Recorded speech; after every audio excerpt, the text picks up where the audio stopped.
안녕하세요. SP의 고병기 편집장입니다. K리츠 위클리 전해드리도록 하겠습니다. 지난주 21개 리츠의 단순 평균 수익률은 마이너스 0.62%를 기록했습니다. 한 주 만에 하락세로 돌아섰는데요. 지난주 같은 경우는 연방준비제도 이사회의 FOMC 이사를 공개라든지 한국은행의 금융통화위원회 그리고 잭슨홀 미팅과 같은 굵직굵직한 이벤트들이 많았는데요. 특히 시장에서 주목했던 이벤트는 잭슨홀 미팅입니다.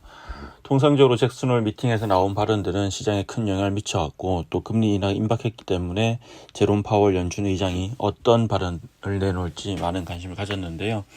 현지 시간으로 23일에 진행된 파월 의장의 연설을 앞두고 한국 리츠 시장도 대체로 관망세를 보였습니다. 다만 개별 리츠별로 보면 유상증자를 앞두고 있는 코랑코 라이프 인프라 리츠 같은 경우에 주가가 급락했고 또 올 연말에 대규모 리파이낸싱 앞두고 있는 JR 글로벌 리츠의 경우에는 개인 주주들의 AMC 교체 움직임이 나타나는 등 희비가 엇갈리는 모습을 보였습니다. 네, 일단 지난주 시장의 이목이 집중되었던 것은 잭슨홀 미팅인데요. 이번 잭슨홀 미팅에서는 시장의 기대대로 연준이 9월 달에 금리를 인하하겠다는 사실을 기정사실화했습니다. 23일 이제 파월 의장의 잭슨홀 미팅 기조연설을 보면 이제는 정책을 조정할 때가 왔다 이렇게 밝히고 있고 시장에서는 이 같은 파월 의장의 발언이 이제 피봇을 공식 선언한 것이다 이렇게 받아들였는데요. 오는 9월 FOMC에서 금리를 인하할 것으로 예상되고 이제 시장의 관심사는 금리 인하 속도인데 일단 이번에 이제 25베이시스 포인트를 인하한다고 이렇게 못 박지 않았기 때문에 빅컷 50베이시스 포인트 인하도 단행될 가능성이 있다고 보고 있습니다. 향후의 데이터 양상과 이런 이제 경제 상황에 따라서 달라질 것 같고요. 잭슨홀 미팅 이후에 이제 금리 인하에 대한 기대감으로 미국 증시는 강세를 보였고 아직 한국 리츠 시장에서는 이제 잭슨홀 미팅 결과가 반영되지 않았는데 잭슨홀 미팅 이후에 열린 한국 증시가 어떤 반응을 보일지 리츠 시장이 어떤 반응을 보일지 지켜볼 필요가 있어 보입니다. 네, 그리고 이번 주 같은 경우에는 이제 연준이 가장 선호하는 물가 지표죠. 7월 개인 소비 지출 PCE 가격 지수가 발표될 예정이고 또 이외에도 미국의 2분기 국내 총생산 성장률 잠정치도 시장에서 주목해 볼 필요가 있는 그런 지표입니다. 개별 리츠 소식을 전해드리겠습니다. 지난주 같은 경우에는 21개 리츠 중에서 12개 리츠가 하락을 하고 8개 리츠가 상승을 했는데요. 가장 큰 폭으로 하락한 리츠는 코랑코 라이프 인프라 리츠입니다. 코랑코 라이프 인프라 리츠 같은 경우에는 한 주 동안 마이너스 6.54%를 기록했습니다. 이 코랑코 라이프 인프라 리츠 같은 경우에는 지난 22일이 유상증자 권리락이었는데요. 이 권리락 전후로 주가 하락폭이 컸고 또 21일에는 1차 신주 발행가액을 이제 4,585원으로 공시하기도 했죠.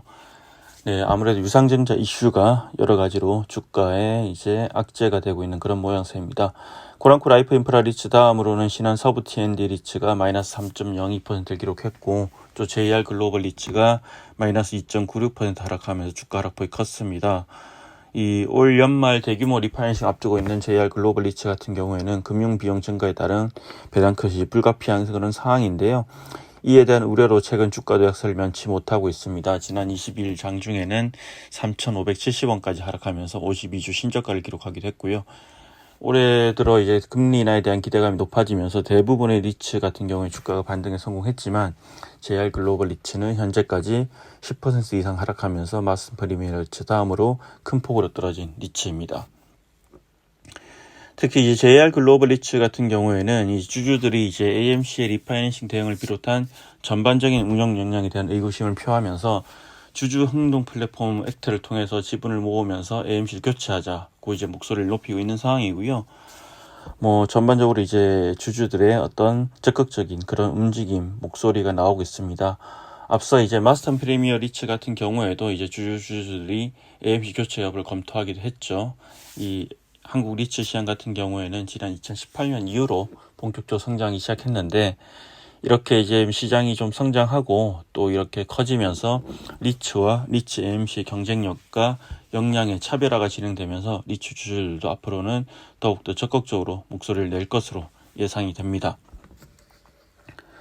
지난주에 상승폭이 가장 컸던 리츠는 D&D 플랫폼 리츠인데요. D&D 플랫폼 리츠 같은 경우에는 한 주 동안 4.30% 올랐고 지난 23일에는 장중에는 이 3,765원까지 올라서 52주 신고가를 기록하기도 했습니다. 네, 그리고 개별 리츠 소식을 좀 더 전해드리면 이스트 레지던스 리츠가 지금 매각하고 있는 자산이 있습니다. 디어스 명동인데요. 명동에 있는 옛날 호텔을 이제 리모델링해서 이제 코리빙으로 컨버전해서 운영하고 있는 자산인데, 이 매각을 추진하고 있다는 소식은 계속 전해졌었죠. 이스트 레지던스 리츠의 첫 자산 매각이고, 현재 이제 매각이 거의 이제 성사 직전입니다. 애초 뭐 이 호텔 같은 경우는 작년부터 매각을 추진해 왔는데, 이 코리빙이죠. 처음에는 이제 스탠포드 호텔이 우선 협상 대상자로 선정되어서 인수를 추진해 왔다가 인수가 무산되면서 차협인 홈즈 컴퍼니와 ICG가 인수를 추진하고 있고, 또 국내 운용사는 이지스 네오밸류 자산 운용입니다. 총 인수 금액은 430억에서 440억 원 수준으로 결정이 됐고, 최근에 이제 ICG가 투심해서 이제 승인을 하면서 투자가 곧 거래가 곧 진행될 것으로 예상됩니다. 그리고 이지스 레지던스 리츠 같은 경우 현재 유상증자를 추진하고 있기도 하죠. 최근에 이제 1차 유상증자 신주 발행가액이 결정됐는데 3,760원으로 확정이 됐습니다. 네, 그리고 마지막으로 ESR 캔달스퀘어 리츠 얘기도 좀 해보겠습니다. ESR 캔달스퀘어 리츠 같은 경우에는 이제 한국 리츠 중에서 이제 가장 적극적으로 IR을 하고 좀 이런 모범이 되는 그런 사례로 이제 평가를 받고 있는데요. 상반기에 좀 의미 있는 이제 이벤트가 있었죠. 이제 한국 상장 리츠 중에서 처음으로 이렇게 이제 상반기 실적 발표를 가지고 컨퍼런스 콜을 개최했었는데요. 네, 이 같은 이제 적극적인 IR이 전반적으로 한국 리츠 시장에도 긍정적인 영향을 미칠 것으로 그렇게 기대를 하고 있고요. 또 이번에 8월 26일에도 또 두 번째로 상반기 실적 발표 컨퍼런스 콜을 진행을 합니다. 지난 2월달 같은 경우에는 배상희 이제 캔달스퀘어 리츠 운용 대표와 이동진 IR 본부장이 참석을 했는데, 이번에는 이동진 IR 본부장과 김지한 CFO가 참석할 예정이고, 뭐 주주들도 신청을 하면 참석을 할 수 있기 때문에 한번 지켜보는 것도 좋을 것 같습니다. 이상으로 K리츠 위클리 전해드렸습니다. 고맙습니다.